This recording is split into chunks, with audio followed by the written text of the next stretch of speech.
going to start in 5, 4, 3, 2, 1. Good morning, good afternoon, good evening, LinkedIn. Hello. Hello, Chris. Hello, Aaron. My friends, we're here to talk about the AI native shift. How are you guys doing today? Doing good. Fabulous.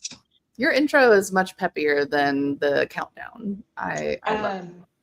But I must it's known say. as Another Orange Morning, which has truly become an earworm in my, like, today and yesterday. It's in my head. Mm-hmm. I asked today, I think, of Zach and Casey if we could commission somebody to play it live at Unbound or something. Oh my gosh, that would be great. Right? Like, I love that show. yeah, it's for somebody who doesn't really like that genre of music, it just, you just trust in AI's ability to figure out the theme and pick out the music. Like, hey, I'm no musician. I don't think I've heard this before. What kind of music is it? You haven't listened to the show? I don't think I've ever caught it like at the very beginning. Like I'm always yeah. It's a bop. It's a girl band bop. Okay. Right. With folksy like banjo stuff. There is banjo. And you didn't think to ask me to play this? I mean, I guess I am now. Wherever the banjo resides. That is true. I haven't played it in a while, but could you please listen to it and then do a cover of it? Yes, I will definitely. Yeah. One of my favorite podcasts, they have a great theme song, and then they have people who cover the theme song like on a regular basis. So they'll just swap in the covers. Mm-hmm. Yeah. And this is a great example of our part 4 today. As Suno generated that song for me, and like it was so good. I was like, I don't need to do it better. I can't do it better. So why would I try to control the outcome here and just accept that it made me feel a certain way? So let's put it out there. Like maybe it makes other humans feel a certain way. And that was such a good segue that even I feel like we planned that. I know that's another form of natural value flow, I think. Right. How long can I keep going with that? I need to get the backstory here because this is how value first started. Before we jump into this, like end of 24. Yeah, I am asking Claude. I'm like, you know what? Screw the word leads. I hate every conversation that I'm in where that word comes up. And I don't think any leader is prepared to like solve for like KPIs and compensation and all that stuff that's tied into leads and MQLs and SQLs and conversion rates and all this stuff that I feel like is just in the way of good humans being good humans, like literally on calls with customer success folks telling me they cannot spend an hour on a call if that's what it requires to solve a real customer problem because they need to get more calls out or will be ridiculed for spending that much time. Meanwhile, they also cannot spend 5 minutes if that's all it takes, like to solve the problem. And it was like, all right. And you can feel the angst that these folks have. They know it's not the way it's supposed to be going. And I was like, all right, Claude, give me your AI native perspective. Pretend marketing, sales, you've never heard of that. Like, what does an organization look like? And it came back with something I didn't recognize, which meant I was on the right track. But the key concept was like, do not get in the way of value. Like, let it flow, enable it to flow. Like, do not put silly gates in the way, which is what we do every time we're gating forms or trying to get your email address. like just to give you the value. And that's where I guess this party started, and that's why it's belief number one. And when we think about how we've known for years, like the buyer has just gained more and more and more control over their own process. Like the more that we think we have control, the more that it shows, the more that people don't like it. And that's what the other side of this is like artificial control is not it. I think last week you mentioned, Trisha, like performing your AI strategy is what we're seeing a lot right now, because leaders are told that they got to do this shift. They need to have an AI strategy. They have no idea what it takes, but hey, we got to do it. That means we need to learn ROI for it. Oh, what does ROI look like? It looks like these other KPIs. How do we control our systems and our people working with AI in a way that's unnatural to AI, but will help us like hit these metrics? And then, surprise, we're not seeing profitability. We are hiring humans back that we let go because we saw no value increase after letting them go. And so that's where we're at today. And I'm very interested to hear you guys as far as how we help humans get comfortable with less control.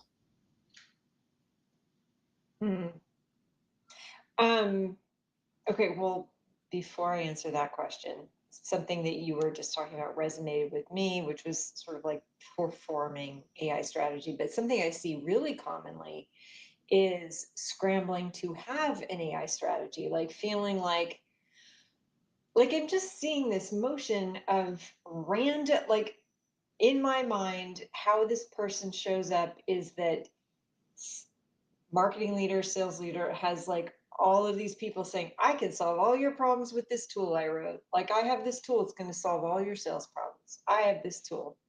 And they have nothing. And then they go 10 toes down on some vendor I've never heard of before who came out of nowhere, and all kinds of weeks to install it. And then I just like, I don't really see a lot of results coming out of it. And I'm like, and oh, by the way, HubSpot can do like 8 of the 10 things this tool can do, like natively right now. Maybe, that's fine. Go ahead and install the tool.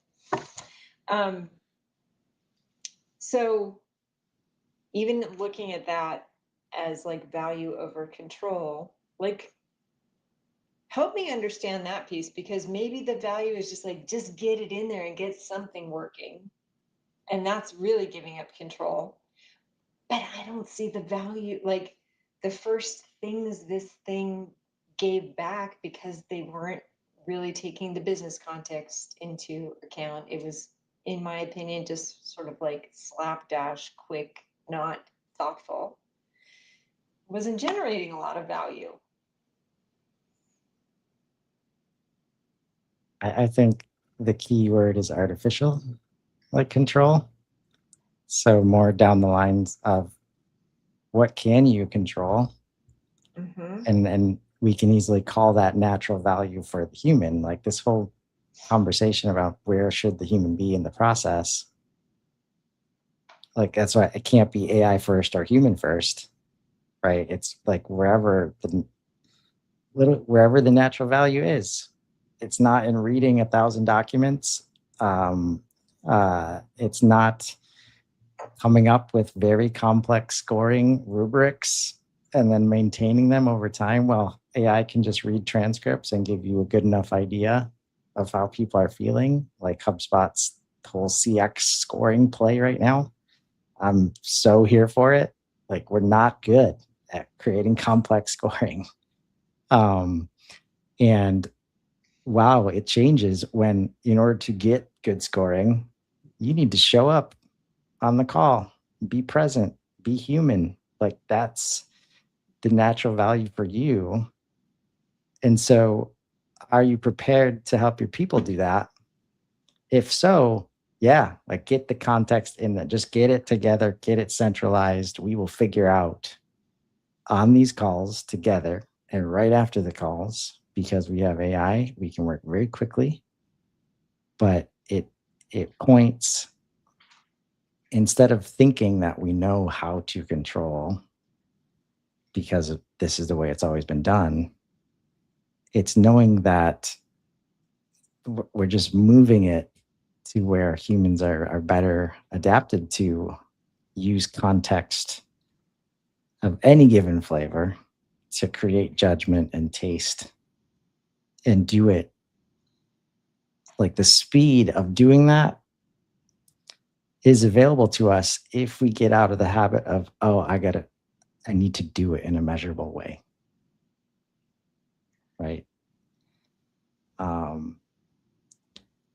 Curious your thoughts, Aaron. Yeah, I think when I think about control,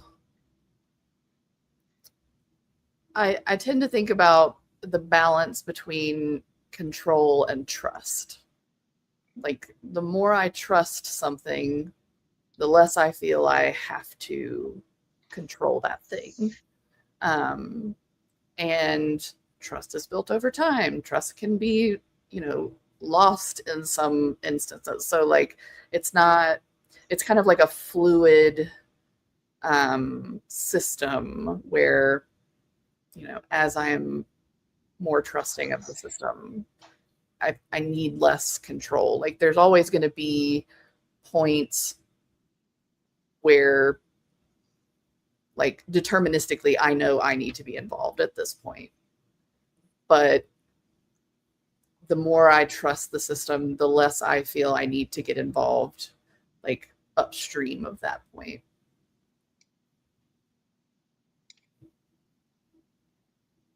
Makes sense. It's it's also a very human thing to, let's see, let me rephrase this another way. A very effective tool to help humans get over trust issues is to clearly define boundaries. Mm-hmm. And I think that is very true here as well. If you help a human understand what the boundaries are of that control, like if you are giving up control, if they can understand like what boundaries that artificial is going to work within, they're going to have a lot better, you're going to have a lot more success letting them give up control. Because there's like, here's my hard lines. If you can guarantee it's not going to go there, go ahead. And I was working on something the other day, and Claude like rephrased something that I said in a much more impactful way, I thought. But I was the premise was I was saying that going into every prompt, you should treat that prompt like a hypothesis, where I'm not asking for a general response. I'm asking you to prove or disprove something and tell me, why or why not. Because that's the whole point of a hypothesis, is like the whole experiment is to prove it wrong. And if you don't, then it's, accurate. But what Claude said was, before you write a prompt, if you phrase it as a hypothesis, you're essentially putting in those guardrails without having to think about it much. Just by the virtue of the framing, you're putting in some of those like restrictions and constraints and guardrails. And it said you should always know before you ask or before you send the prompt, what would it take? What would a response look like to make me start over?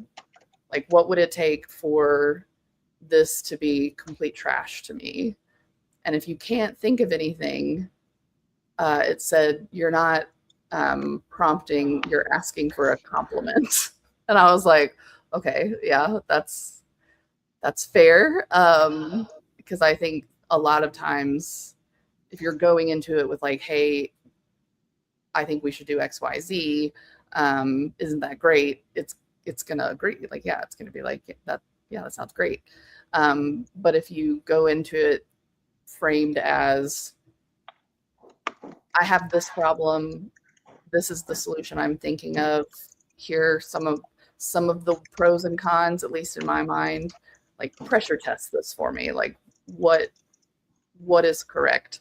Um, and that has given me just that kind of framing and framework for how I'm interacting with chat has given me a lot more confidence in the output, especially over time, because I really do think it makes a big difference in the responses that you get. Would you be able to share an example?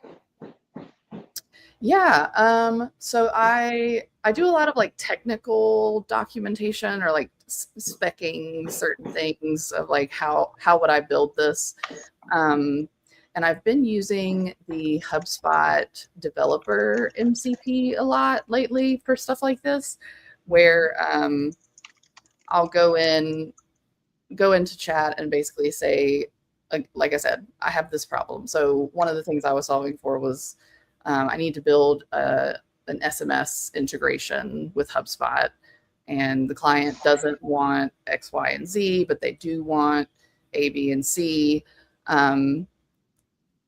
I thought that we could build it like this, and so I kind of outlined like, given their API, like maybe we need some custom objects or custom events to be able to track things over time and like see the conversation. So I kind of just brain dump all of this as like, here's my thought. Here's where I think that comes up short, or here's where I think that could go wrong, or how that may not be scalable in certain contexts. And then tell it, explore the HubSpot documentation. Is there anything that I'm missing? Like, is there any new stuff, any like documented APIs that I'm not thinking of? And in that instance, like my brain was in custom object mode because that's just where my brain tends to go. And it came back with, oh, well, you could actually use the channels API for this, and it would be much cleaner, and you could just set them up with the SMS directly in their conversation inbox instead of having to go to the records and look at the custom object associations in that view. And I was like, oh, hell yeah, that's a much better idea. Like, I genuinely did not think of that. But because I said, I've already thought of this, what am I missing? Or like, what would make this not the best solution? It didn't have to go down the rabbit hole of like, yeah, custom objects would be good for that. It was free to find something better. So I know if I came into it with a fairly good idea, I mean, it would have worked. But I can push back on the parts that are not going to scale or not going to be easy to roll out for people.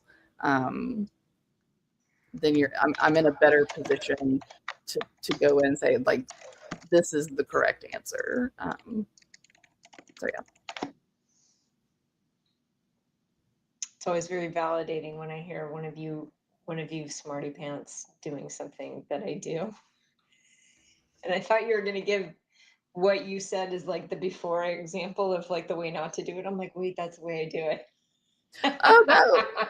Yay! With HubSpot, there's like 10 ways to do the same thing, and most of them aren't wrong. Some may be more scalable, more user friendly, but they all kind of land you in the same spot. I literally face that problem every single day. Like, what is the right way to do this thing? Like, something could have come out last week that I wasn't watching Another Orange Morning. I'm not aware of. What's the best way to do it today? I'm kind of going this way. Go look at it, like literally do that every day. Mm-hmm. Mm-hmm. I love that approach. The value of our coaching consulting is usually that we've tried all 10 ways already. This is the one that you want. Mm-hmm. Right. And some people appreciate that. It's often the best calls, or it's like, yep, here's the link. You just haven't seen that update yet, and now your problem is immediately solved. Mm-hmm.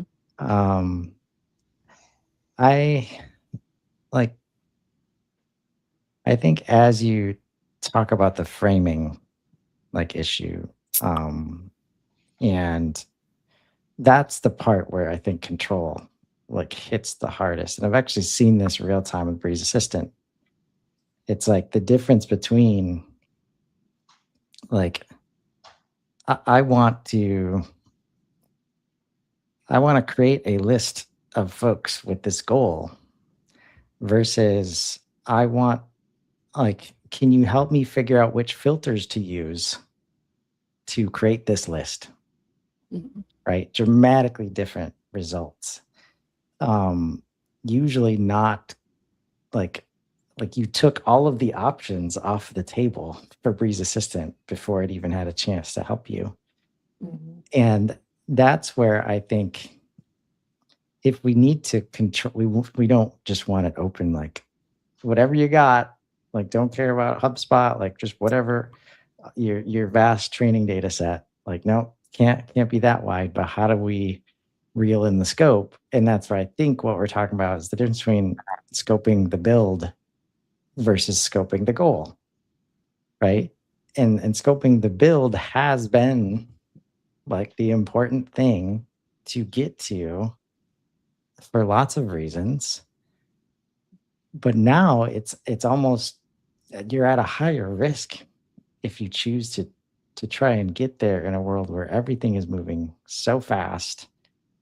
In the builds that we're doing, like HubSpot could change, AI could change, they could change at the same time. You might like unlock some humans, like, all right, I'm ready to try AI. Okay, I guess we approach this project completely differently now because you actually have all the expertise and we've just unlocked it. So now how do we let that value flow? And I think this is a really good example, and I'm kind of a dog with a bone on this one. And since you started touching on it before the show, I want to use this contest as an example here. And so this Unbound Grand Prize contest, like as far as where we're starting, right? Submit your most impressive AI transformation stories. And how much of what we talk about and what we're talking about today, it's like most HubSpot success has little to do, in my opinion, with how HubSpot is configured. It is like, could you transform the business into using HubSpot as their platform to run the business on? Can you get marketing and sales aligned? Can you get people talking to each other? Can you get them speaking the same language? Right? So I want to highlight most impressive AI transformation stories, right, is what's supposed to win this prize. If we scroll down, build details required, right? Must use HubSpot's agentic customer platform, including but not limited to HubSpot agents, custom agents, multi-agent systems, agentic workflows, MCPs, APIs, CLI, and other tools. All of our favorite acronyms. Breeze Assistant, not on this list. We are like, there is a client that we work with, and like this definitely self-serving in all of the ways. But I want to know that this is at least possible to take a run at this and be considered, because we're going live right now with a company that has decided to move their entire business into HubSpot. And I guarantee you in January of this year, they were not thinking of AI at all, like as far as building it or touching any of their processes, which are very like boots on the ground. We're getting hard work done every day.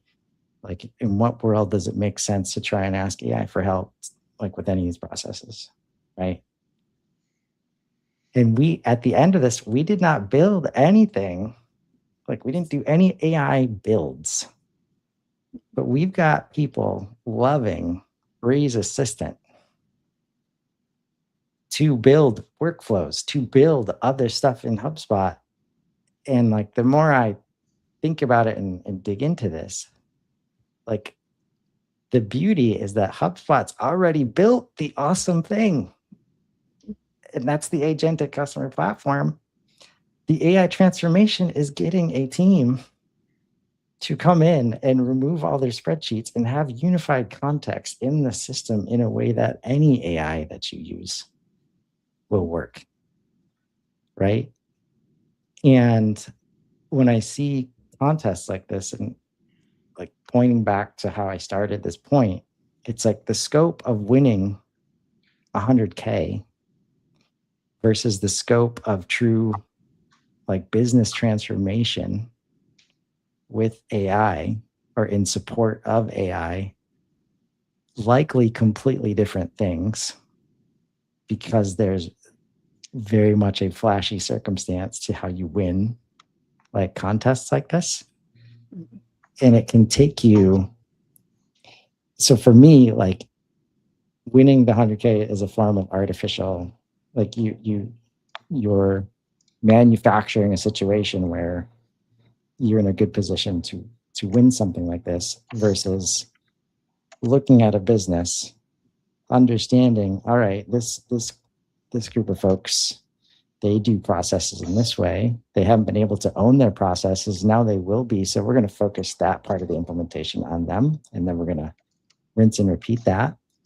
And now everybody's like okay with holding each other accountable.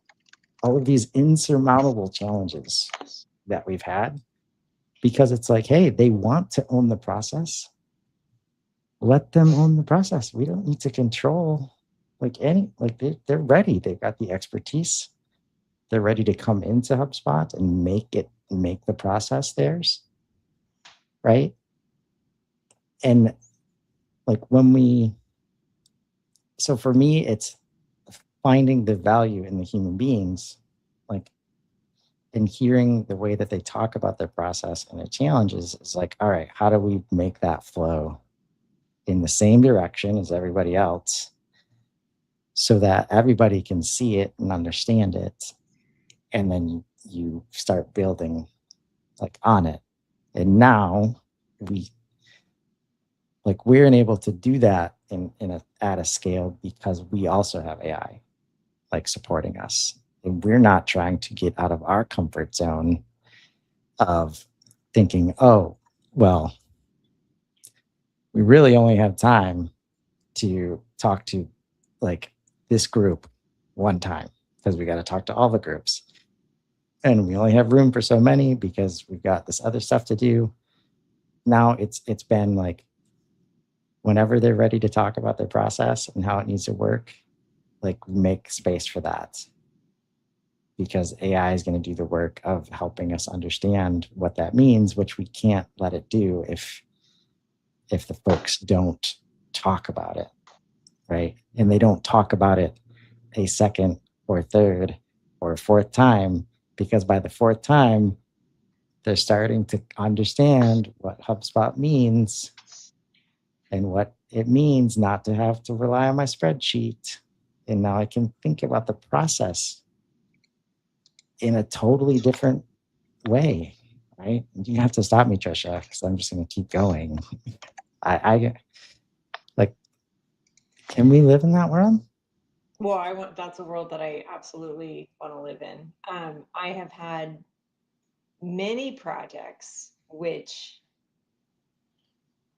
like, it's not even scope creep. It's that they were inadequate. I don't know, like, not a project I bid or, wrote the quote for or anything, just something that I had to come in and implement. It's like you didn't build enough time into this to actually learn the business. Like this is a super complex business. And they like I can't get that out of them in an hour. And it's such a disservice to not like just to not finish that work, which I think is what you were getting at, is like you try to rush through that just so you can deliver something, and then you're delivering something, but it's not the true value that's going to support that business, because you're probably in that case, if you're taking shortcuts, leaning into old, like, well, we got these life cycle stages, we got MQLs and SQLs, and like you're probably doing something like that. And I'm all in favor if we're now living in a world where we can fully explore the act, like what people, how they're actually working, and get that documented, and then hand that over to AI to build.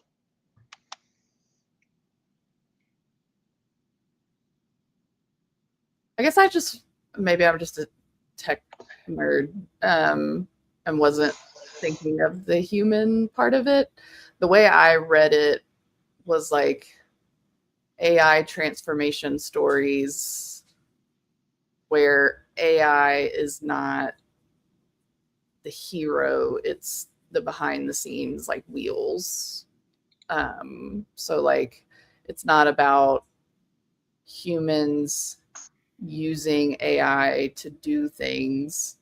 It's about a system that uses AI to enable humans to do the things that they're already doing better, and not necessarily in a way of like going to chat with Breeze or chat with Claude, but where the system is building value without the humans needing to input into that, or minimal input from them. And then you get like AI transformation is to the business, not the humans in the business. But again, that just may have been my like cold tech nerd. No, I think we're aligned, and like that's, and I know that like anybody that is aligned with this, like the stuff that gets built, like is usually trying to like not burden.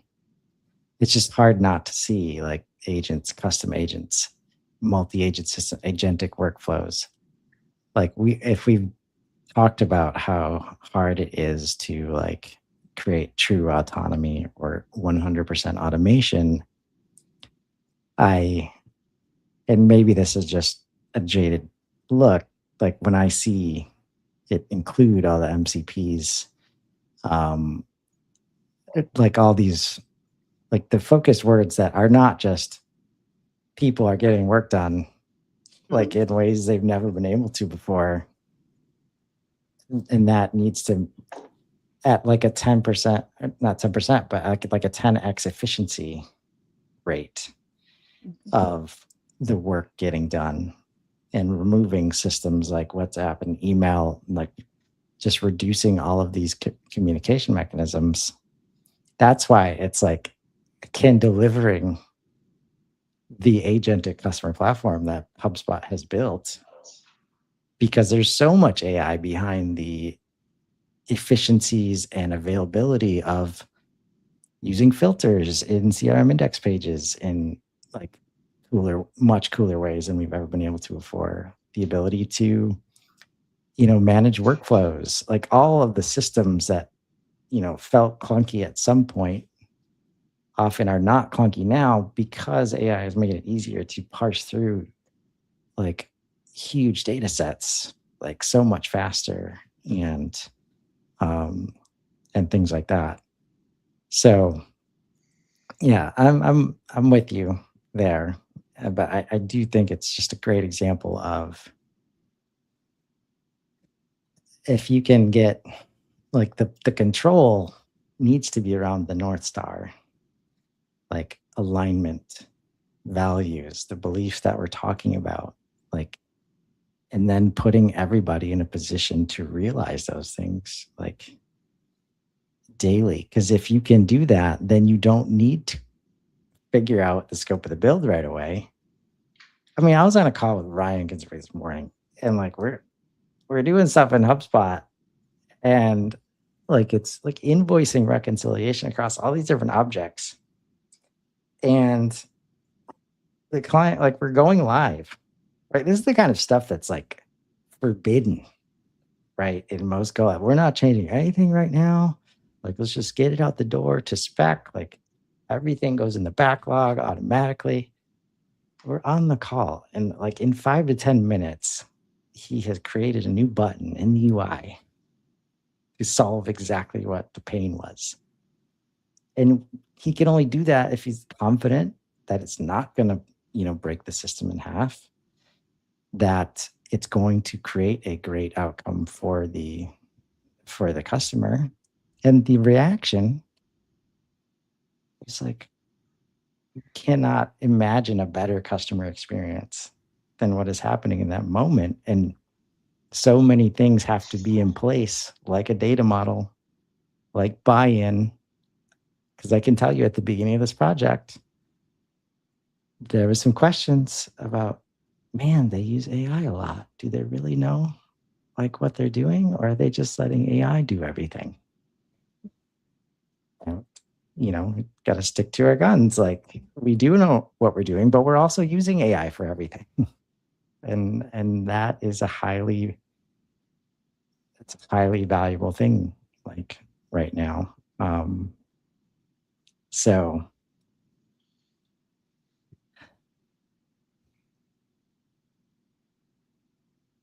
I'm curious, like, how you, like, if I asked you, where is this baked into Emergent, like, Aaron, like, where would you go, like, first?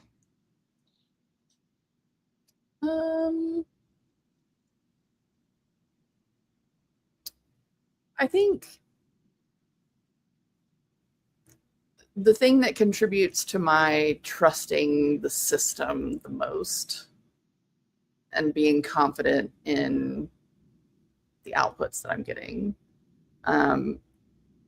really goes back to how the memory system is set up to score the vector chunks and like the items in the knowledge base against, the level of, is it a fact? Is it evergreen, canonical, or is it more malleable? Like, and then having it reinforce itself when that data is valuable, like when I use it in a conversation and it is the right answer. That reinforcement, so that over time it's getting better at things, and it's making connections that I wouldn't have normally made. Like, I had a great example today of, I was building out some documentation for one client, and it was like, well, don't forget, when you did this for the last client, they forgot to put somebody in charge of, rolling this out. And so it was all built, but it never got used. And so I was like, oh, I do remember that now. Let me like assign this to someone so that it has like an internal owner. But yeah, just things like that where it's genuinely surfacing valuable information. Yeah, I think that's what gives me more confidence in the value, and I'm not going to go look up the reference, like, if I don't remember it off the top of my head. Like, I trust it now that is something that it knows, that we've talked about before. So yeah. Yeah, I like that. And the more you can kind of highlight and make the value visible, the easier it is to document it. And then, for some reason, it just popped into my head, like, even if you're not AI native or any of this stuff yet, like, a classic example of trying to exert control where you definitely should not is like industry naming conventions. Like when the board or your company says, well, like I'm gonna refer to SaaS as, like, in our company, like our target market, we call that, like, silicon software. And that's just the name that we give it. So we're going to add that property or add that option to the drop down, or we're going to create a different drop down. And then we're going to try and bring data in LinkedIn from LinkedIn where they're never going to use that term.